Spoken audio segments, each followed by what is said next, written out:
राजारामपुरीतील राजू केसरी यांचं कॉस्मेटिक साहित्य विक्रीचं होलसेल दुकान आहे.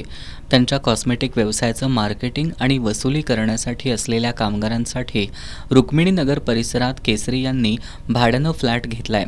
केसरी यांच्या कामगारांच्या फ्लॅटमध्ये गॅलरीतून प्रवेश करत कपाटातील 9,80,000 रुपयांची रोकड 2 दिवसांपूर्वी अज्ञातांनी लंपास केली होती. या प्रकरणी केसरी यांच्या फिर्यादीवरून अज्ञाताविरोधात शाहूपुरी पोलिसात गुन्हा दाखल करण्यात आला होता. या गुन्ह्याचा समांतर तपास करताना 27 सीसीटीव्ही कॅमेऱ्यातील चित्रीकरणाच्या आधारे स्थानिक गुन्हे शाखेच्या पोलिसांनी गाझियाबाद इथून गोविंद प्रसाद भवरलाल नायक याला ताब्यात घेतलं. पोलिसांनी त्याच्याकडून चोरी केलेली 9,80,000 रुपयांची रक्कम जप्त केली आहे.